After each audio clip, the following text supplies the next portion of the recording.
Morning, good afternoon, or good evening, depending on what time zone you're in. Today's the fourth webinar in a best practice series presented by the Enneagram Association in the narrative tradition, referred to as EANT. It's for the benefit of our members, helping Enneagram teachers and practitioners to deliver successful workshops and Enneagram businesses. I'm Joyce Plaza, a board member of the Enneagram Association in the narrative and also a certified Enneagram teacher. Our topic today is success tips for bringing the Enneagram into business and building a lasting partnership. Mary Anne Wampler and Theresa Gale co-own Transform Inc., which is celebrating its 21st year in business. In 1996, Theresa and Mary Anne were among the first graduates of the Enneagram Professional Training Program to bring the Enneagram into the business world in their consulting, training, and coaching business. Today, they'll give us an overview of Transform's history and how they use the Enneagram in organizations and with business professionals. We're also very fortunate to have Terry Saracino, core faculty member of the Enneagram Studies in the narrative tradition, who will interview them about their partnership and what has contributed to their business longevity and their continued success. Before we begin, I want to just give you some instruction on using Zoom for your questions. So during the webinar, as you think of questions, please submit them on the Q&A function. They will be answered at the end of the interview. The chat function won't be used. Because we are all located in different locations, if you are having any trouble with sound, please consider adjusting your sound levels on the keyboard on your computer. So here we go. Mary Anne and Theresa, so glad you're presenting. Please tell us more.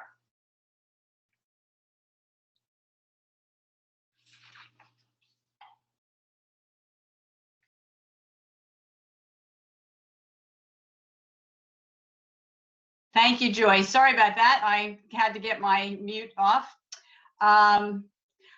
This is Theresa, and thank you so much for having us. We're thrilled to be able to be providing this for all of you. We want to tell you about our history and let you know how we began, what we did to bring the Enneagram into business, and then really let Terry dig in deep. I'm going to try and get here we go. All right, so here in 1996, we started our business and began our partnership. We were and still are focused on delivering unprecedented results to our clients. So how did we get started? Well, before Transform Inc., Mary Anne and I were working at a training center, and Mary Anne was a sales consultant and trainer, and I actually ran the day-to-day operations for the center, as well as I did some training and worked with clients. And so one day we were working with a potential prospect who was a very successful woman business owner. And she looked at Mary Anne and I and she said, and why are you guys working with this group? Why aren't you on your own? And we left and went to a Roy Rogers and sat and looked at each other and said, yeah, why aren't we? So that was how Transform was conceived. And our vision has been and will be until probably the day we close the doors, if we ever do that, to deliver unprecedented results to our clients. We rarely have gone into a business leading with the Enneagram, but we meet the business owners or a professional right where they are and focus on working to solve their problems and getting the company and individual results that they want. So for many years, we,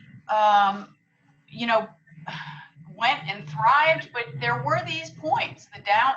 The .com in Northern Virginia was in the mid to late 90s, and it was a boom, and then it burst. And luckily, we were working totally different industries. The .com was the technology industry, and we were really in the business-to-business, blue-collar services industry.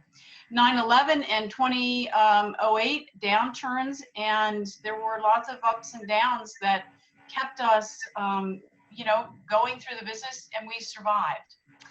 I think one of the most impactful things that happened to start our business off was in the late January 1997. I attended my first Enneagram program, and in those days, Helen was demonstrating her intuitive work.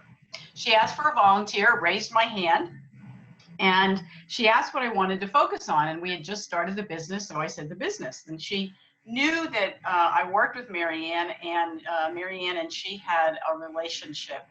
And so as we worked together, she said to me, you know, you and Mary Anne will do for each other that you would not do for yourselves. And I was sort of puzzled, but that has proven to be one of the most significant insights that has guided our business success. Lastly, you know, our entry into business, we are business professionals who are certified in the Enneagram. So we're both skilled in strategic planning and leadership development and coaching. But additionally, Mary Anne has over 30 years of experience in sales and sales management.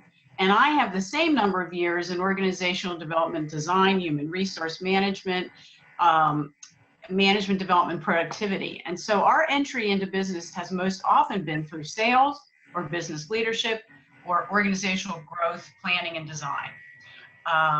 The Enneagram has been a tool that accelerates the results for our clients, but it has not been the way we have typically entered in. So Mary Anne, what makes us unique? So, hey, I can get us off mute and that'll make us unique. I think what makes us unique is our collaboration with our clients. We have these amazing relationships with our clients. They're typically not attracted to working with us unless they're open to some sort of self-development. They want an organization that's really going to be, you know, the very best it can possibly be, and can understand that, you know, the company with the best talent wins. So if you grow your people and you work on your culture, you're going to get results. And so, you know, we're customized every place that we go into. It's really about that organization, really focused on that specific organization, their vision, their values, how they want to work. You know, we're visionary in the way that, well, we'd like to think we're cutting edge. We work hard on that, but we also help organizations and help leaders with their vision and really get people behind the mission, the values, the visions of the organizations. We really focus on solutions. I mean, we really go into an organization and we say, what's going on? Let us do an assessment. Let us hear from your people. Let us communicate with them. And we hear all kinds of great stuff and can figure out, how do we help them, you know, create solutions? How do we help create solutions with them, for them, and by them? We've always used the Enneagram and used it in lots of different kinds of ways. We've used it just with executives and working on their personal development. We believe that to be a great leader, you need to understand yourself and you need to understand your impact on other people. And so that's one of the tenets that I think we pull through everything. Theresa and I are the same in a lot of ways. I mean, we really care about the people. We really care about the organizations. We really care about delivering results and an exceptional client experience. And we have enough differences that we can slide in and out and help with a broader range of what's going on into the organization. So on the right-hand side of the screen, you'll see the kinds of things that we do. And, you know, we do it in the best way we can, looking for wins for everybody. Oh, and by the way, welcome everybody. It's so amazing to be here. It's so amazing to be with not just my business partner, but my really dear, dear friend, Teresa Saracino, and also Joyce, who I walked through her Enneagram certification with. So it is a blessing and fun to be with everybody. So who are our clients? Here's a breakdown. We are construction. We work with a lot of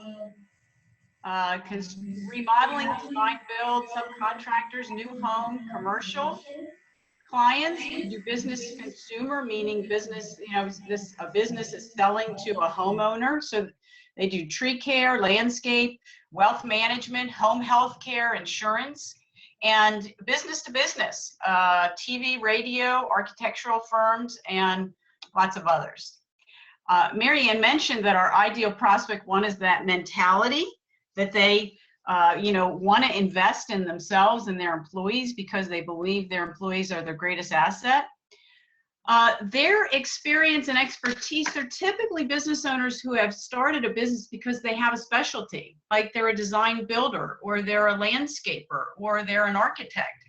And the business, they grow the business to a certain extent, and they were not formally trained how to be a leader or how to be a salesperson or how to build a sales team. And so there's typically this, they usually hit a point where that business is growing, and they need someone who can come in and really help them envision that next phase of their growth and development. They also are typically people who are wearing so many hats, and they want to figure out, how do I get this business to run so that it's not totally dependent on me. And it's probably something everybody would think is true. The personalities, while we encounter all personalities as a business owner, we tend to see more 3s, 7s, and 8s. Because they're typically the entrepreneur mindset. They're, results oriented. They move at a very fast pace. They're very, visionary and strategic, and they're looking ahead. And so, they typically want to control. They want to control a lot. And so working with personality is certainly how the Enneagram has played a big role for us. We are typically project-based, so we will, make recommendations for how we can help solve their problem and in a project setting, so that that way there's a start and there's a finish, and and then typically we continue on with something else. But that's always been sort of a way for us to be successful.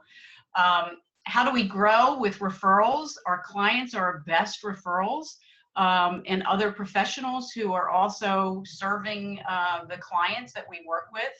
But in the end of the day, it's all about the relationships we have with our clients. It's our clients that are our best promoters, and they are, we invest a lot in the relationships, and they become our family and we become their family. So Mary Anne, talk about the Enneagram. Get unmuted. Can you hear me? Good.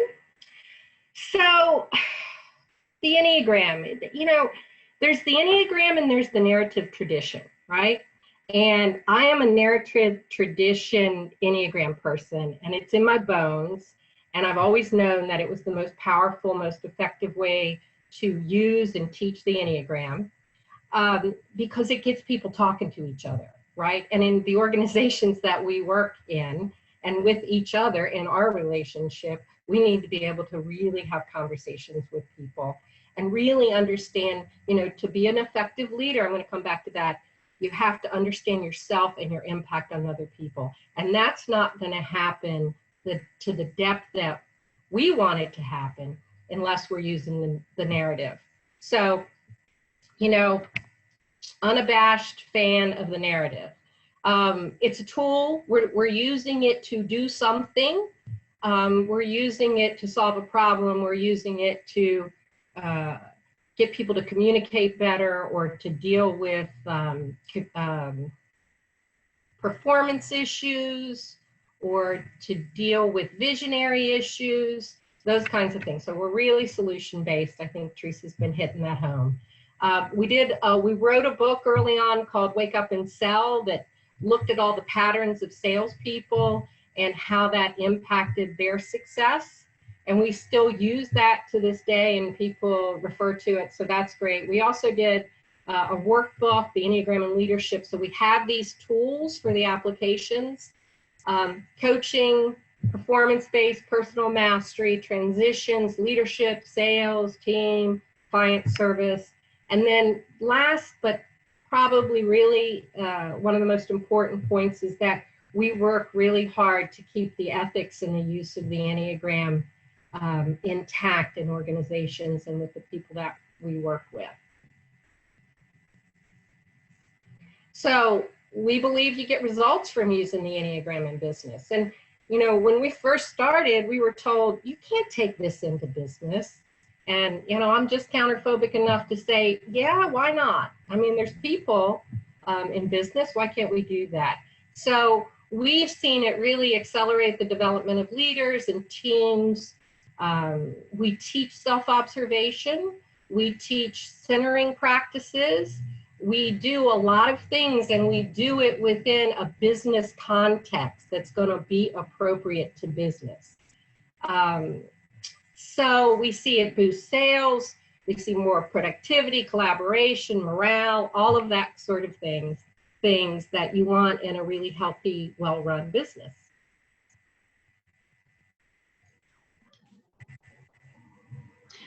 I think for me, what really the results, I got a letter yesterday, late last night from a client, and what he says, I can't thank you enough for how you made the last 3 years actually enjoyable. I loved coming to work, and I think that, you know, that just speaks volumes. So now I'd like to invite Terry Saracino, our teacher, our friend, our colleague of 21 years and counting, who's going to interview us. Terry, you are on. Thanks, Theresa and Mary Anne. I'm just sitting here full of appreciation and admiration. I had the pleasure of being invited by Theresa and Mary Anne 10 years ago to go in with them to one of their clients that they'd worked with for many years. And I'll never forget the feeling I had at the end of that training. I was just like, whoa, these people are articulate, self-aware, respectful of each other. And when Mary Anne just said we teach the Enneagram in an ethical, you know, wanting it to be used the right way. I can't say enough about how I felt it, not just heard the words, but felt this team's embodiment of the principles of the narrative, principles of the Enneagram that we all really want to live with. So first I want to say congratulations, you two. I met Mary Anne in August of 1995 before this partnership started, and then watching them through the years and the ups and downs, as they said, of the market and their own personal lives. My first question is going to be, how did you stay together for 21 years? Well, You're on mute.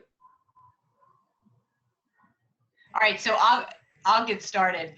You know, it was the Enneagram that I believe was what has supported us, because both of us, one of the things that attracted me to Mary Anne was her, you know, openness and willingness to really look at herself.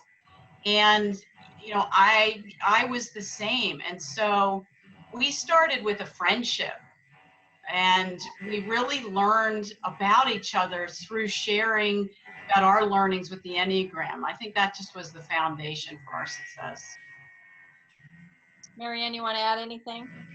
You know, I just had this utmost respect for Theresa. I saw her in action. I saw the results that she brought. I saw the relationships and how she could get people to come together. and how she could organize and do an infrastructure for a business. And I love business. And so to have that infrastructure and then have me come in with the sales, marketing, make the business happen approach, it was a really good fit, a really good blend of what is needed for success. Well, what struck me as you both were speaking was the different skill sets you each brought. Like you, Mary Anne, with the sales, and Theresa with the OD background, and how, you know, what a perfect match. And just to tease that out a little bit more, yes, you were working together in this company before you started your business. Do you remember the spark, besides the woman inviting you, that said, this is the person I want to work with? I think it just happened. I think it just was very organic. Mm-hmm. Started working together and it made sense and it continued to make sense. And, you know, it really was a moment at a Roy Rogers. We actually had a napkin. We wrote down the name that day, Transform, because we're like, what are we going to call this thing? And, you know, that was the pivotal moment where we say, we have to do this for ourselves. And it was kind of crazy, actually. In what way? Well, you know, just two people at a Roy Rogers having worked together, and we thought we were going to change the world through business, you know, and we were willing to be risky enough to go believe we could do that, and you know, make a living at it. It's quite amazing. Are you willing to share your type patterns and what you lead with and how you think that helped you and how that got in your way? No. Okay. Oh, sorry. That was me being funny. I'm Mary Anne. I'm a 6. I'm a counterphobic 6. What helped, and what do you think? As you said earlier, you were just counterphobic enough to say, why can't we bring this into business? Yeah, I just didn't understand it. I mean, you had people who wanted to work together and were having these barriers, and the patterns were so obvious, right? What was going on was so obvious. And with some self-awareness, you know, they could have choice over those patterns, or at least start down the journey of having some choice over those patterns. So, yeah, it didn't feel like an option not to do it in a way. When those moments come and you walk into them, you feel the support of something greater than yourself. Yeah. Theresa, how about you? Well, so I'm a 9, and I'm really a busy 9, very busy 9. Always thinking, always doing.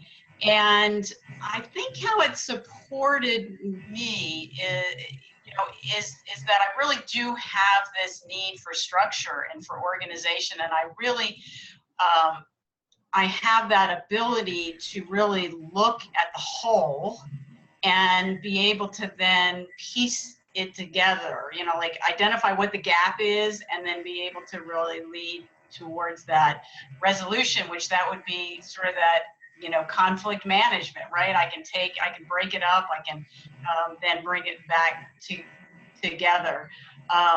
But I'll just give an example of the one thing that, you know, what Helen said was an example is that when we did start, what Mary Anne had the courage, right? And she had the courage for me, and I had the steadiness, you know, I think, and I think that's what, you know, we would pull from each other all the time. You know, it was like when I needed her courage, you know, she would have it. And when, you know, she needed the steadiness, she would tap in to me. And that really is a great example of what sustained us.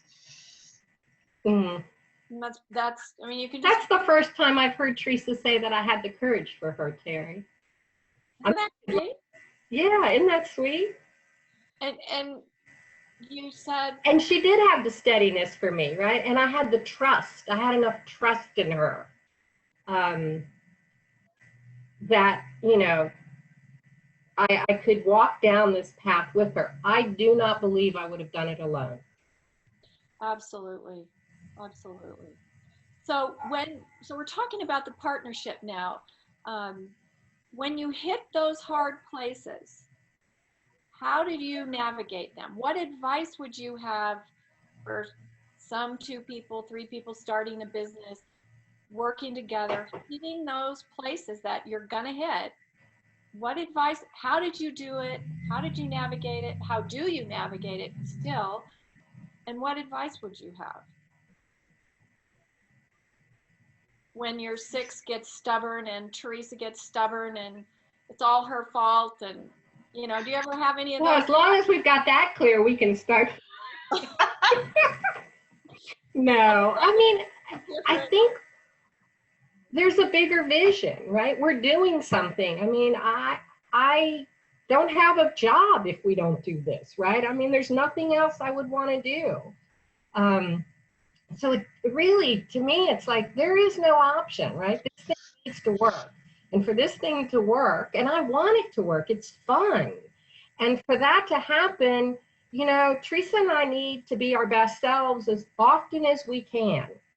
And I think we respect each other. And I think we like each other. And I think we challenge each other. And we do it as compassionately as we can. And sometimes that awareness makes it difficult to say things, right? I mean, it's really kind of a double-edged sword you don't just blow up, right? You're like, oh, I'm sick with this. I've got to process it. When can I talk about it? It's like all that stuff that we talk about practicing, we have to actually live it for this thing to really continue to flourish. Absolutely. Like you have to hold the bigger vision, work with your own reactivity, yeah, take it to your partner. Theresa, yeah. What do you have to add? Well, I mean, I think for a partnership, one of the things that really was a benefit to us was that we worked together before we went into business. And so we had already set up some of those agreements about how we would work. But I think if you're just starting out, that's really an important piece that, you really talk about what happens when we have conflict, when we don't agree. How do we handle that? And, how do we build trust? What happens when we, do something that gets the other person where maybe they get to distrust, and how do you handle that? And what does accountability look like? And, what commitments are we making to each other? So, I mean, I think there's all the business stuff that, they always tell you to do, which is, get some things in writing, but, it's really the personal connection, the relationship, tending to the relationship all the time, is really, I think, one of the ingredients of success. And I think, again, the Enneagram enabled us to have the tool to be able to do that. Right. I think, Carrie, there'd be one thing that I would add is that we give each other space too. Say more. Well, it's just, Teresa's going to go off and she's going to do her thing and she's going to be working with these clients, and, we'll pick it up in a week, right? Or, please go on vacation, or please go do these things. And, one day maybe we'll even be dating and we'll have to deal with that. All referrals welcome, okay? But, you got to give everybody some space too to live their lives. Do you have a regular time you meet every week? Do you have any commitments of checking in with each other? How does that work? Or does it happen organically? We talk at least every day. Sometimes there's a little bit more space because we're traveling or whatever, but we talk every day. We now have a team that really is a support team for us. And so, we get together with some frequency with them to really connect in. But for us, it's been, in the beginning years, it was 20 times a day, but now it really is once a day, or, sometimes a day and a half, but we're always checking in. How are you? What's going on? And then talking about the business. Great. So I'm going to shift gears a little bit. We talked about the relationship and the partnership and how to build a lasting partnership. Now, what about bringing the Enneagram into business itself? You said that the Enneagram is a tool, and I think this is really important. You know, the Enneagram itself is just a map, and you have found an application of this map in this particular context that really works for you. So I think that's important to people wanting to get into business, that to have it in a bigger context. Would you agree with that? Yes, I would agree with that. You know, it's the map, it's not the territory. And I see it as our jobs to go in there and, excuse me, help navigate the territory, help navigate the relationships, help navigate the awakenings, for lack of a better word, that are happening, the self-awarenesses that are happening, and how people communicate. So, you know, with a goal in mind. There's always some sort of goal in mind as well. Okay. And Theresa, what challenges, like what roadblocks might somebody working with the Enneagram in business, what have you faced? Do you have an example? And how do you navigate those? The person that just maybe doesn't even want to be there. How do you work with those kinds of things? Well, I've always loved, Mary Anne has always said, take people where they are. And when we go into an organization and we are introducing the Enneagram, sometimes there are people that don't want to be there. And Mary Anne's always, you know, said to the client, to the owner, or whoever the manager is to say, you know, this needs to be optional. And, you know, I think that eases people's sense of, I have to show up. And so I think that's one of the things that, you know, has helped bring it in. I think also it's, you know, oftentimes we'll start with a smaller group, and then the smaller group then begins to, and it's usually the leadership team, so that then the leadership team begins to model it, and everybody's like, oh my God, what happened to these guys? And then it starts to pique interest in other people. Right. So that's often a good strategy. So you're saying if you've got a team, I mean, what if somebody's doing a team development and, you know, it's part of a bigger program, and you're introducing the Enneagram, and you're saying it's optional. So does that person stay? Do they leave? Do you understand what I'm saying? Mm-hmm. Well, again, you know, if we're just focusing in on a team, everybody's got to participate. But we take that individual where they are. Okay. We're sensitive to where they are, and typically before we go into something like that, we've had a one-on-one with each person, and so they've had an opportunity to meet us, and they, you know, we're really able to kind of deflect some of the worries that they have about it. Mm-hmm. And so I think that really works too, is, you know, when you build the relationship, you get to meet them and you get some rapport going. When they come into the full team, it's a, you know, they're coming in less defensive. Well, and you're also setting the stage from what you said earlier about the ethical use. You know, this isn't about putting people in boxes. This isn't about typing your coworkers and liking them or not. You know, you, I'm sure, set the stage of how, and I know partly from the work I've done with you that you, when you start at the top, then you get buy-in, and as you say, then it trickles down into the organization. You know, I think it's also, people don't need to know their type right away. Right. Right? I mean, there's an evolution defining your type.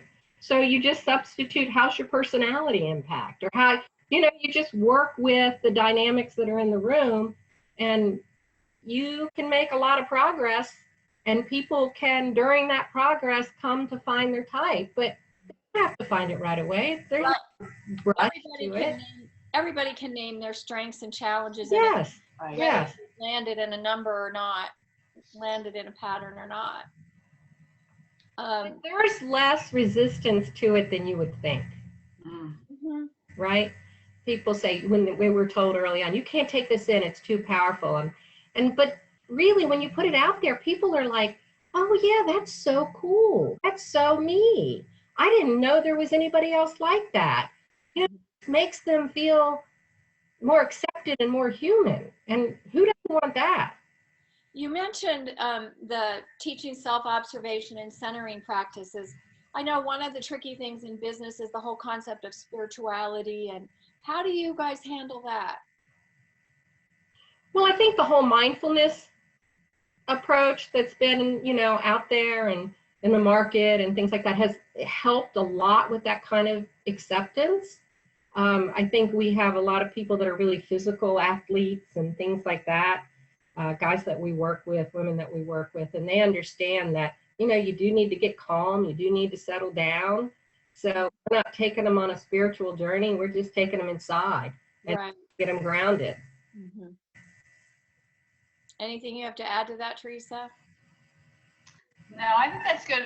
I mean, again, I think it's all about setting the context, by really setting the context for what we're here to do. And I always go, I invite you to close your eyes, but if you're not comfortable, don't, just like we all do. And so, it's again, it's creating that space to be very safe.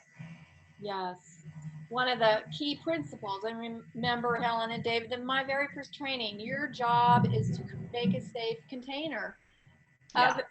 If you don't have that, then forget about it. So that's what I'm hearing you guys say is one of the first principles of the narrative is make a safe place for people to share who they are. And as you've been saying, meet people where they are, really meet people where they are. So what advice would you give to a beginner who wants to take it into business? What are their first steps? Well, I think the first thing is that have something more than just the Enneagram. I think for us, having the sales and the leadership and the organizational work was really, that's how we would get entree in. I think, really look and focus. I think if one lesson, we kind of learned is that, we tried to be everything to everybody and, really know yourself and what you can offer and price it, know your value and price it accordingly. That's been a journey for us of really, knowing our value and not being shy about charging for it. That was my next question is what would you have done differently? And that's one of the things you said is not try to be all things to all people and focus in where your strengths are. What else? Advice? I think we tried to replicate ourselves. We tried to bring in folks to do what we do. And, there was just at a point where it was like, unless Carrie Saracino is going to come work with us, probably not going to get the level, not the level, but the person that can handle it in a business surrounding. And then, sometimes there's great consultants who don't get business. So, understand the business aspect of what you're doing and be good with that. Mm-hmm. And don't be afraid to use the word, I'm a salesperson. Because it takes some really strong selling skills. You have to sell first before you can have a business. Say some more about that. I think that's a really important thing. Say some more about selling yourself, selling what you have, being confident in your products. Go ahead, Mary Anne. Thanks. So, nothing's going to happen in a business until somebody sells something, right? And selling, to me, is really about identifying problems, solving the problems, creating the relationships, going through a process to get a particular outcome, right? It's a business transaction, but it can be transformational if done in the right way. So sales needs to be studied. You don't just have to have this amazing personality to do it. I mean, so I would get my hands around, how do you sell? And what do you take to the market? And what's your brand? And who are your prospects? Well, and I remember you saying to me once, finding out what they want is part of that equation. Yeah. Yeah. We call them core buying reasons. What's the motivation? Yeah. Right. And so, and there's always an emotional component to it, right? So there's a lot of people that will go in and do needs analysis. Well, that's great, but that's not really what motivates people to buy. And so unless you can have that level of conversation, I mean, I've gotten to the point where I think sales is just a really sophisticated conversation to an outcome. But you need to know. I want to pause. Sales is a sophisticated conversation to an outcome. And so the part of that strikes me, it's a conversation. It's a listening. It's a partnership. And and I know you guys have said before, if it's meant to be, it'll be, and you've got to have a fit with the client that you're working with. And some aren't going to work and some are, but it's a conversation. Right. And if you ask one of them, you asked earlier what one of the mistakes we made. Sometimes I can sell something maybe I shouldn't. Like, I get excited and I like to win, and, and then there's been a couple times where with the client going, oh God, what do we do with this now? Right? This really isn't a fit. And it hasn't happened often because I'm aware of it. But there really does need to be that partnership. Mm-hmm. We have clients that we started with 21 years ago. Some of them are probably on this call right now. Mm-hmm. And we've evolved and they've evolved and we've been all on this journey together, and we just keep trying to lead the journey. I have chills. I do. I mean, I really want to honor both of yours awareness and the evolution that you're describing and that I personally have witnessed over the years. So do either of you have any final comments before we've got some questions coming in that I'd like to ask. Do you have anything final you want to say, anything burning before I ask questions? Just add that you asked what Theresa was talking about, what we would do for each other. Like, I'm doing this for her today. and because you're on the call or you're with us, that makes it really attractive to me. But yeah, this is hard to do at some level. So acknowledge that. Yeah, I'm with you. All right. Anything you want to add, Theresa? Nope, I'm good.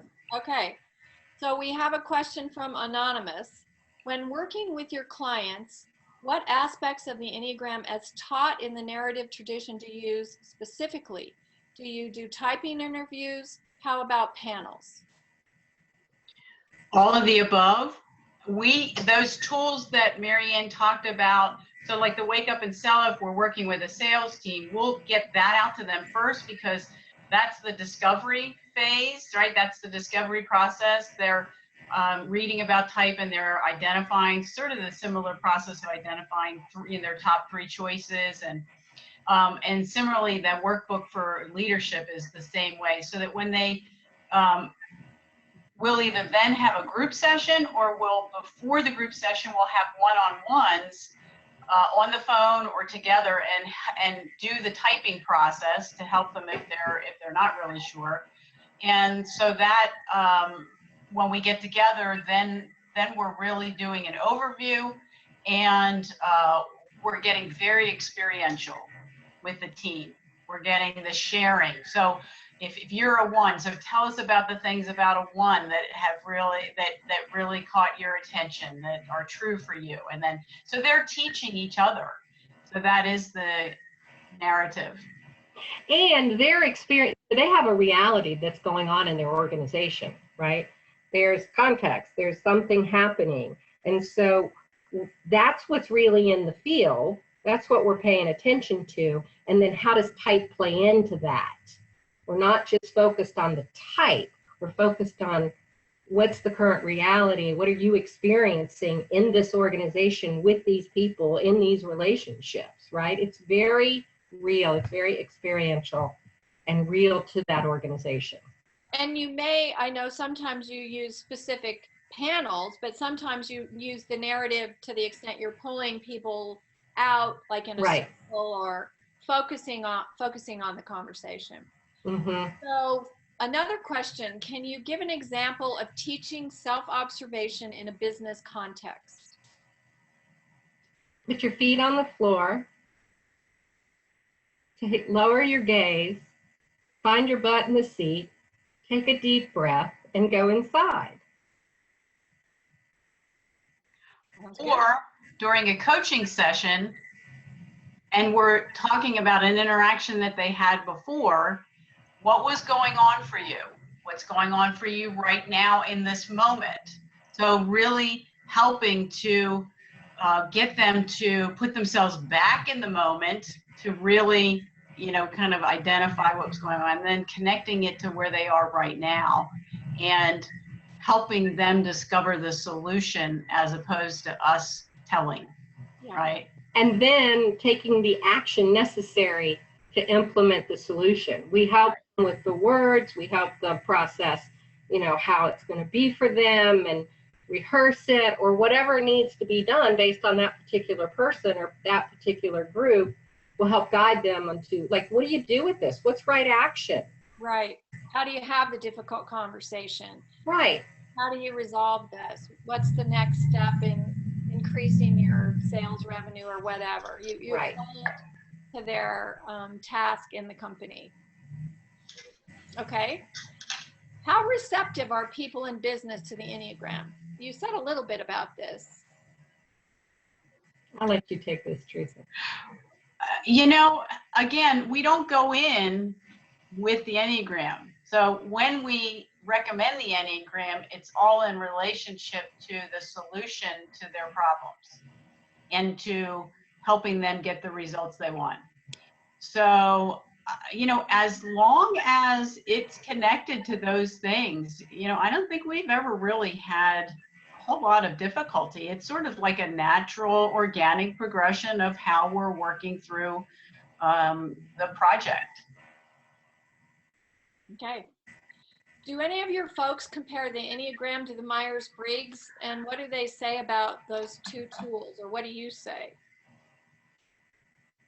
Well, I'm not hearing a lot about Myers-Briggs these days, quite frankly. I mean, maybe it is in larger organizations, right? We're working with mid-size to some larger mid-size organizations. So I'm not hearing a lot about it. I hear about DISC. We use DISC as well. It's another tool. But it's really the behavioral, it's a predictive index of behavior, and Enneagram is motivation. So we just sort of define it like that, and people get it. Say more about that for those uninitiated, when you say it's predictive versus motivational. Okay, Theresa, I'm going to turn this to you. Okay, so I typically say that the Myers-Briggs describes behaviors. Like, we all have behaviors, and if you're an ENTP, you're going to behave like this. And the Enneagram goes underneath it and to say, why do you do what you do?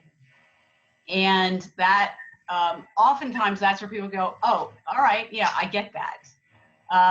So, and then that's where you're really exploring, because you can say, I can have two people that have difficulty in managing their time. But the reason why they have difficulty managing their time is because I'm a 9, and that's why I would have difficulty in this way, and so who's a 6 would have difficulty in this way, and a 3 would have it in this way. And so it's about the motivation. Great. So you mentioned some clients have been with you for 21 years. What percentage of your clients do you usually follow up with, especially with probably the second part of that question is, are most of your clients long-term, or do you do more, one-day kind of things? How does that fall out for you all? They are we have clients, we start with clients, we do a project with clients, we may go away for a little bit of time, but then something comes up, we'll come back. We have clients that we've actually had ongoing year-to-year contracts with them, going on 6, 7, 8, 9, 10 years, where every year they just say to us, what can we work on? And so it's really, it really is this relationship. I would say 75% of our clients we work with and continue to work with year after year. A lot of times we're a better resource. They don't have to get an internal resource if they have us, right? So if we're helping them with their sales, their branding, their marketing, things like that, we can come in and help set up things. We can stay with them over time in that capacity, and they don't have to reinvent the wheel, and we know what's going on and all of those kinds of things. And sometimes Theresa will come in and put together a leadership team and do the organizational work and do all of that. And then they're like, wow, we need to bring in some business. So how do we flip that over, right? Or vice versa, right? Okay, I start working with them. There's a lot of sales stuff going on. Now they need more infrastructure. And, it's just a really nice ebb and flow. It may not be both of us. It may be one of us. Got it. All right. Do you have any experience with individuals from client engagements becoming really engaged in the Enneagram and connecting with others in their community to take their work deeper? I think I've probably sent 6, 8 people through the Enneagram, really encouraged them to go through the training. Well, I've seen some of those people in the trainings. Yeah. Of many people you've sent have use it in work, but then use it in other ways, get certified and use it in, I can answer that question. Yeah. Benefit of those referrals to the trainings. Yeah. And that's great. Isn't that great? It is great. It's great. Can you help us determine what rates we can charge for our service? You can call us and we'll have a conversation with you about that. That's good. That's good. Yeah. All right. So how would you like to wrap this up? What's something you're most proud of as we wind down this webinar? Well, for me, one, I'm most proud of our relationship. I just love Mary Anne. And I love my clients.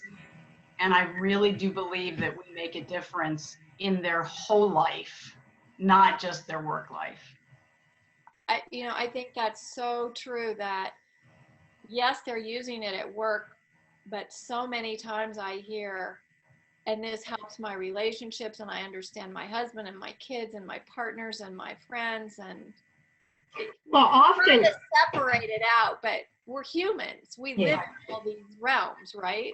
Often they'll get excited about it because they'll start saying, they may not see how it's applicable in work, but they start learning about it, and then they start saying, oh, but that's what's going on at home, right? And that's how we're going to deal with it, or whatever. And then they take it into work. So that can happen that way too. Mm-hmm. What are you most proud of, Mary Anne? Or happy with, or contented by? Yeah, I think, gosh, there's just so much, right? And I'm a 6. I'm sitting here thinking of the things that I'm happy about. So let's say I'm a 6 and I'm sitting here thinking about the things that I'm happy about. There you go. There it is. Yeah. It's been a real honor to interview you and watch your work, and you both grow, and to be friends and colleagues, and just I hope you have another 21 more years, if not more. So over to you, Joyce. Goodness, congratulations to Theresa and to Mary Anne, and thank you, Terry, for your skillful interviewing. Thank you very much. And I want to thank everyone for participating today in our success tips for bringing business for bringing the Enneagram into business. And before you go, I have some information for you. So those who register today will receive an email in about a week with the link to the video. And also the publication talk, which is from the EANT, will also contain a link to the webinar. You'll also receive a survey of questions, which I'd like you to please provide feedback to us. It only takes about a minute so that we can see how we're doing with the webinars. And if you'd like to suggest topics for future webinars, you can email admin@enneagramassociation.org. And this will help EANT to plan some future webinars. Really important date, save the date, September 7th for the next online seminar. The topic is Enneagram Excellence in Helping Professions, how a therapist, spiritual director, and a coach use the Enneagram. So there will be email announcements to the EANT membership, and the EANT website and Facebook page will also include the latest information. So thank you for being with us today, and remember, stay connected. Thank you.